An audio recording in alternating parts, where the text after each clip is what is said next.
Olá, meu querido inscrito, minha querida inscrita aqui do nosso canal, professor Nilmar de Aquino.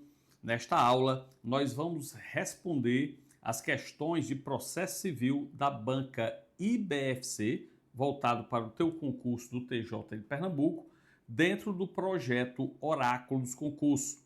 Projeto fantástico, inteiramente gratuito, em que eu respondo aqui questões da IBFC para o TJ Pernambuco e para o Tribunal de Justiça do Estado do Ceará, questões do Sebrasp, tá? Para você receber essas nossas questões, tem que entrar no grupo do WhatsApp, o link está na bio, e se inscrever em nosso canal.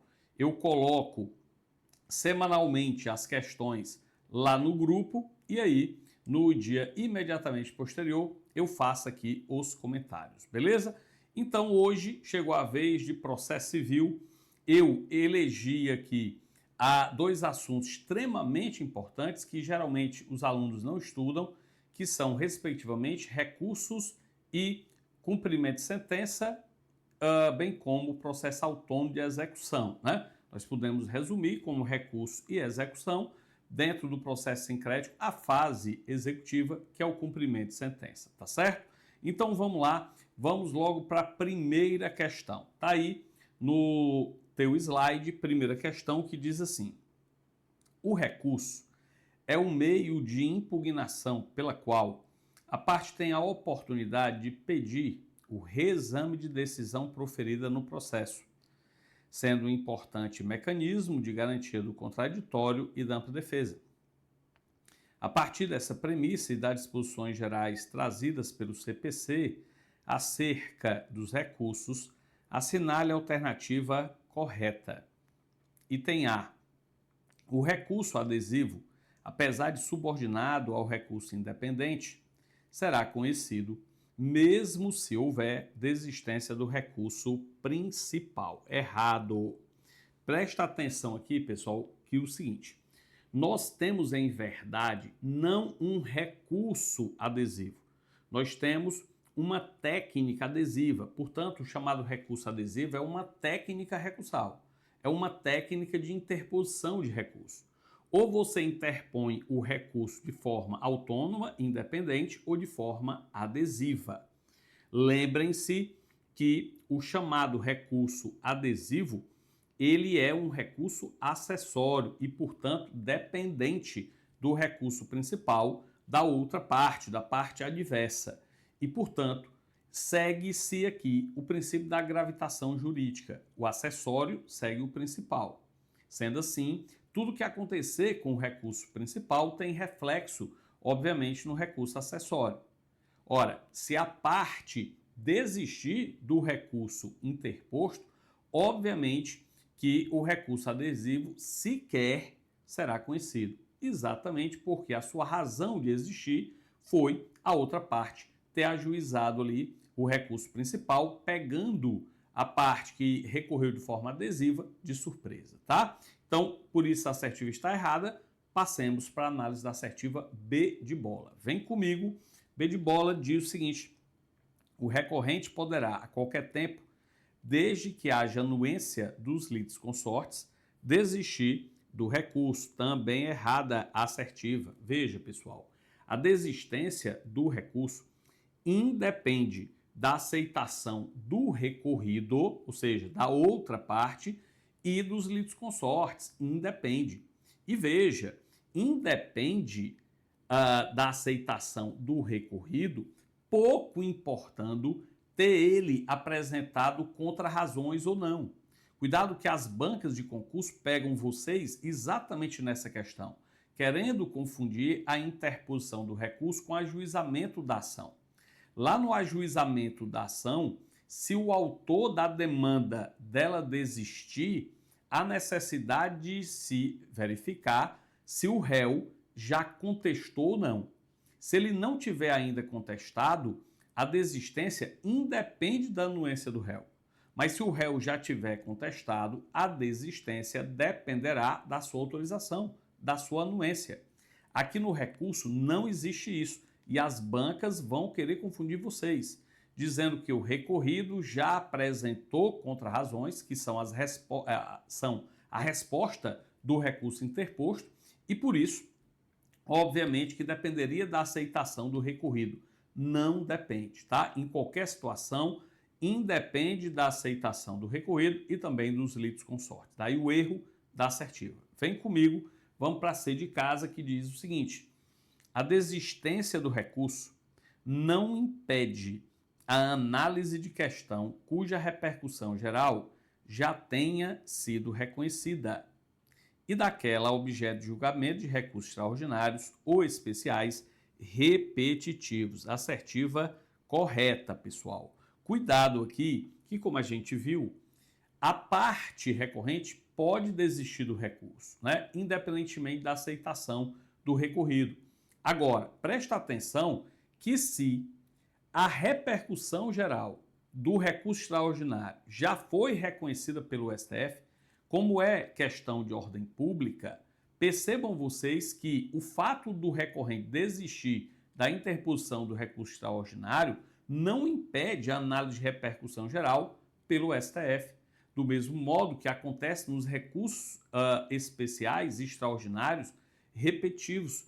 Por quê? Porque ali se visa a formação de um precedente que vai orientar todos os demais órgãos do Poder Judiciário e, portanto, questão de ordem pública não vai prejudicar esta análise, tá? Vem comigo, última assertiva: dos despachos cabe recurso no prazo de 5 dias. Errado. Veja, cuidado que a diferença de uma decisão judicial para um despacho é que a decisão judicial causa um gravame processual a uma das partes. Ora, como ela prejudica uma das partes, ela é objeto de recurso. Existe interesse recursal. Já os despachos, eles não causam prejuízo processual a nenhuma das partes. Portanto, na sistemática do CPC, os despachos são irrecorríveis.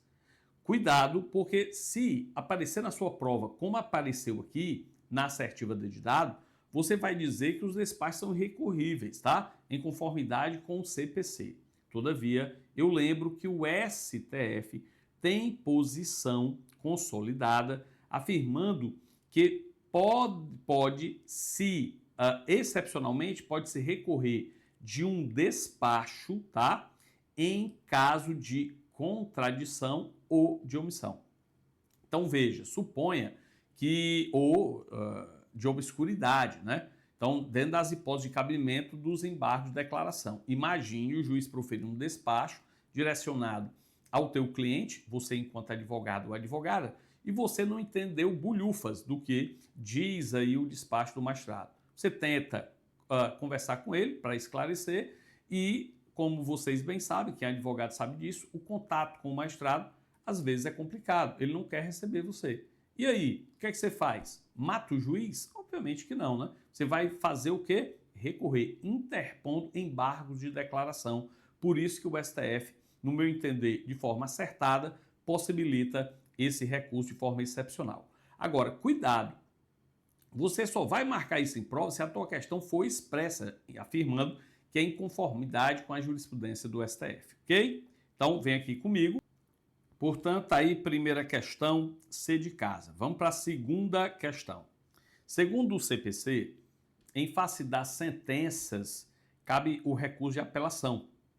Sobre esse recurso, analise as afirmativas abaixo e dê valores de verdadeiro V ou falso F. Primeira assertiva: o apelado será intimado para apresentar contrarrazões no prazo de 15 dias. Assertiva verdadeira. Pessoal, presta atenção aqui. Veja, o recurso de apelação segue a regra geral quanto ao seu prazo de interposição, 15 dias, tá? O único recurso que tem prazo de interposição menor são os embargos de declaração, cujo prazo é de 5 dias. Os demais seguem a regra, prazo de 15 dias. Ora, se você interpõe a apelação e tem 15 dias para isso, a outra parte, para responder, tem direito ao mesmo prazo, 15 dias para contra-razões, tá? Sempre assim. Vamos para a assertiva 2. Os autos serão remetidos ao tribunal pelo juiz após juízo de admissibilidade, falso. Veja que ele está falando aqui do recurso de apelação. Quanto à sua interposição, o recurso de apelação segue a regra geral. A apelação é interposta no juízo ACO, ou seja, no juízo, no órgão jurisdicional que proferiu a decisão recorrida. Então você não vai interpor a apelação no tribunal, você vai ser motivo de chacota se assim o fizer. Você vai ajuizar a apelação no juiz que proferiu a sentença recorrida, tá? Agora, esse magistrado, hoje, na sistemática do CPC, ele apenas é responsável pelo procedimento da apelação no juiz de primeiro grau, tá? E o que é que ele vai fazer? Ele vai processar o recurso intimando a parte adversa para apresentar contrarrazões, como acabamos de ver, no mesmo prazo da apelação, de 15 dias, tá? E após esse prazo de 15 dias, para contrarrazões, com ou sem as contrarrazões, ele, juízo de primeiro grau, remete a apelação para o tribunal, tá? É ele que vai remeter para o tribunal.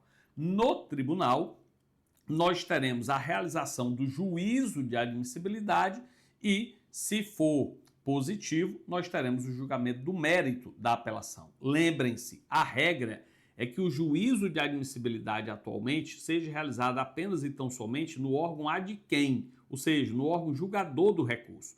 Isso acontece com 6 espécies recursais das 9 que são regulamentadas no CPC. Tá? Então, a maioria, apelação, todos os agravos, agravo de instrumento, agravo interno, agravo especial em RESP ou RE, recurso ordinário e os embargos de divergência. Todos seguem essa regra.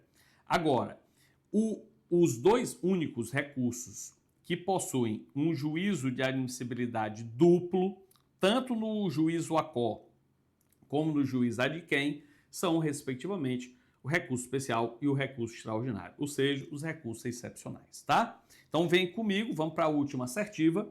Se o apelado interpuser apelação adesiva, o juiz intimará o apelante para apresentar contrarrazões, correto? Pessoal, claro, em respeito ao contraditório e ampla defesa, deixa eu vir para cá, né? Você tem, obviamente, que possibilitar a argumentação da parte adversa. E isso ele fará a partir da apresentação de contrarrazões. Lembrem-se que, em relação a essa técnica adesiva de interposição, chamado recurso adesivo, nem todos os recursos possibilitam essa técnica adesiva, apenas 3, tá? Apelação, o recurso especial e o recurso extraordinário. Só esses 3 aqui, tá? Vem comigo, vamos avançar, vamos para a terceira questão. Com relação aos recursos no direito processual civil, especificamente os embargos de declaração, assinale uma hipótese em que não é cabível. Vamos lá, meu povo. Embargos de declaração, eles representam uma espécie recursal cabível em face de qualquer decisão judicial que contenha, que seja omissa, obscura ou seja contraditória, ou ainda que contenha erro material. Então, em face de qualquer decisão judicial omissa, obscura, contraditória ou que contenha erro material, você pode interpor no prazo de 5 dias embargo de declaração. Lembrem-se, único recurso que pode ser interposto em 5 dias. Vamos analisar agora as assertivas. Vem comigo. Item A, esclarecer obscuridade ou eliminar contradição. Sim, né? Ele não quer essa aqui, ele quer aquela que não é cabível, mas obscuridade e contradição, sim, cabe embargo de declaração.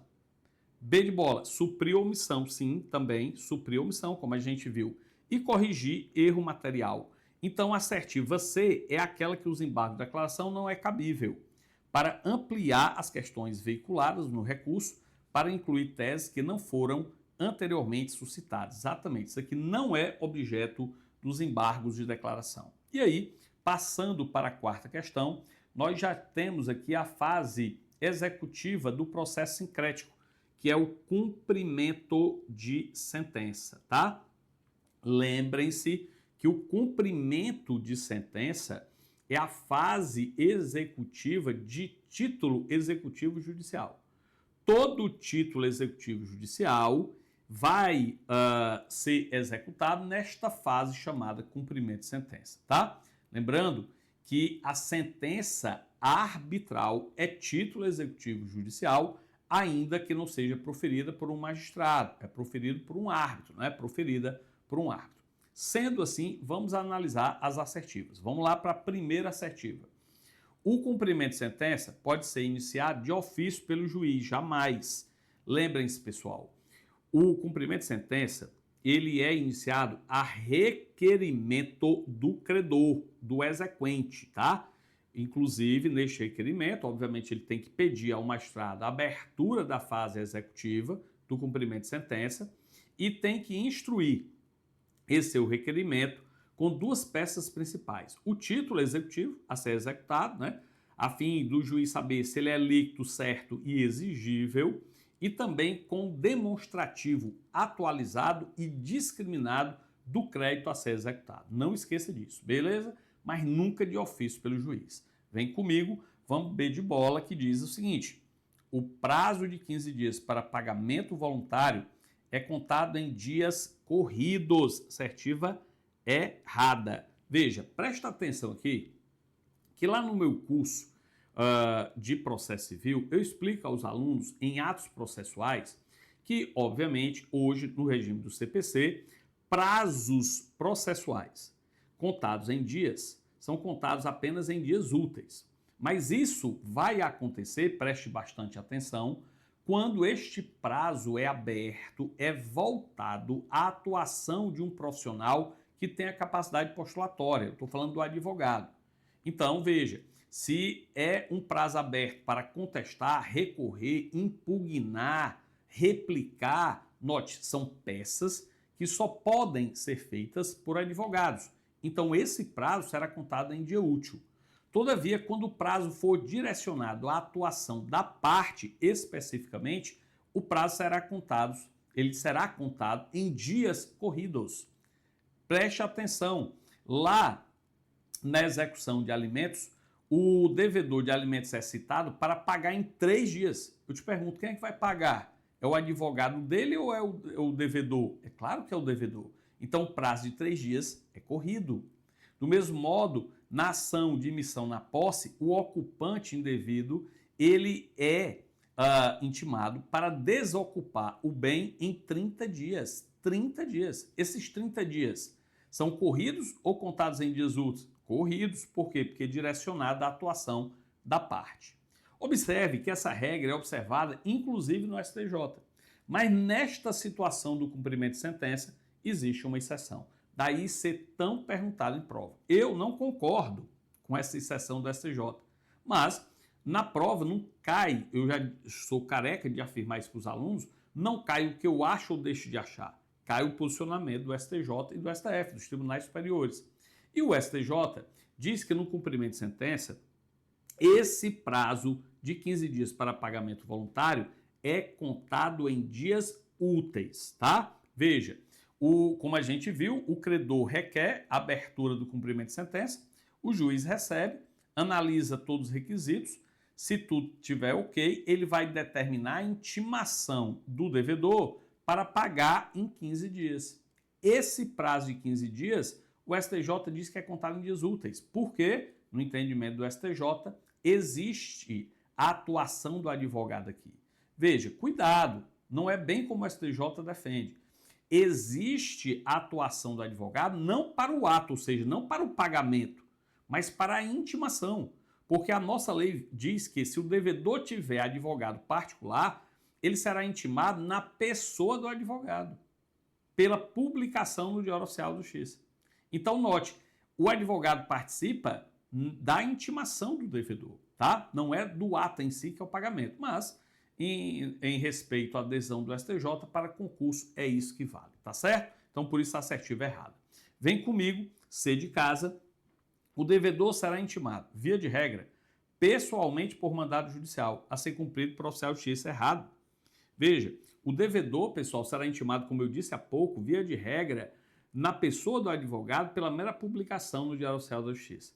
Claro que se ele não tiver advogado constituído nos autos ou for defendido pela Defensoria Pública, ele será intimado por carta, com aviso de recebimento, tá? Então, cuidado.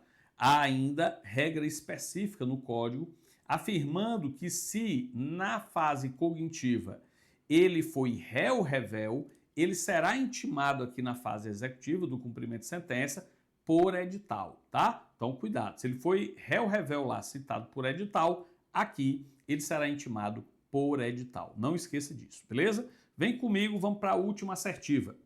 Após o prazo de 15 dias para pagamento voluntário, começa a correr um novo prazo de 15 dias para que o devedor, querendo, apresente a impugnação ao cumprimento de sentença. Assertiva correta. Veja, após aquele prazo de 15 dias para o pagamento voluntário, se não houver pagamento, 3 efeitos são produzidos. O primeiro é a incidência de uma multa de 10% e de honorários de 10%. Então, a tua dívida aumenta em 20% do valor que está sendo executado. A outra é a expedição de um mandado judicial de penhora e avaliação. Só aqui que o oficial de justiça vai entrar em cena no cumprimento de sentença. É para penhorar e avaliar os bens do devedor. E começa a correr um novo prazo de 15 dias para o devedor querendo apresentar sua defesa, através da impugnação ao cumprimento de sentença. Cuidado! Aqui, na fase executiva do processo sem crédito, nós temos a defesa denominada de impugnação ao cumprimento de sentença, que vem a ser uma causa, uma demanda com causa de pedir fechada, porque você só pode tratar das hipóteses que estão previstas expressamente no código, tá? Vem comigo, tá aí, quarta questão, D de dado. Vamos para a quinta e última questão.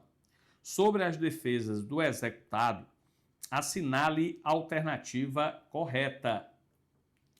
E tem os embargos à execução e à impugnação ao cumprimento de sentença possuem efeito suspensivo automático. Errado, pessoal. Veja, presta atenção aqui.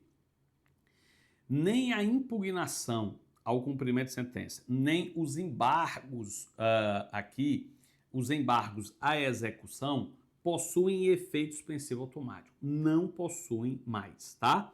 A necessidade para a concessão do efeito suspensivo de requerimento, tá, do devedor ou do executado e uma fundamentação relevante com a demonstração de um grave dano, tá, irreparável e grave da outra parte, a outra parte, né, bem como a garantia do juízo através de penhora, depósito ou caução. Portanto, preste atenção, para você interpor as defesas na execução, tanto na impugnação como nos embargos à execução, não há necessidade de garantia do juízo. Mas para você, devedor, pleitear a concessão do efeito suspensivo, tem que garantir o juízo através de penhora, depósito ou caução. Além disso, além dessa garantia, você tem que requerer demonstrando um fundamento jurídico relevante e um grave dano, né, de difícil ou de incerta reparação, tá? Daí o erro da assertiva. Vem comigo, P de bola. A amplitude de matéria defensiva possível de se alegar nos embargos à execução e na impugnação ao cumprimento de sentença é a mesma, errado. Como eu disse na questão anterior para vocês, na impugnação ao cumprimento de sentença, nós temos uma demanda com causa de pedir restrita, tá? Limitada, taxativa. Você só vai poder alegar as matérias que estejam expressamente consignadas no artigo 525, parágrafo 1º do CPC, beleza? Agora, nos embargos à execução, não, nós temos uma demanda com causa de pedir aberta. Tudo que era possível se alegar na fase de conhecimento pode ser alegado nos embargos à execução, beleza? Então, cuidado. Por exemplo, um exemplo clássico, direito de retenção. O direito de retenção, eu posso, enquanto executado, alegar em embargos, mas eu não posso alegar na impugnação. Por quê? Porque não está previsto lá no artigo 525, parágrafo 1º do CPC, tá certo? Vem comigo, C de casa, os embargos à execução e à impugnação ao cumprimento de sentença não são dotados de efeito suspensivo. Até aí, perfeito, né? Como a gente viu. Podendo ser concedido desde que tenha a probabilidade do direito, certo? Probabilidade do direito afirmado, a fundamentação relevante e o perigo da demora, né? Que é exatamente o risco de um dano grave de difícil ou incerta reparação. E a garantia do juízo, como eu disse para vocês, assertiva correta. Desde dado para que os embargos à execução suspendam o andamento da execução, é necessário apenas que o embargante demonstre o perigo de dano e faça a garantia integral do juízo. Não, né? Ele tem que demonstrar a probabilidade do direito afirmado e fazer o requerimento da concessão do efeito suspensivo. Tranquilo? Com isso, pessoal, nós terminamos aqui a análise das nossas questões da IBFC. Se você chegou até aqui, deixa o teu like, garante aí a ajuda ao nosso canal, se inscreve logo, né? E, se possível, deixa o teu hypar, que nos ajuda demais, beleza?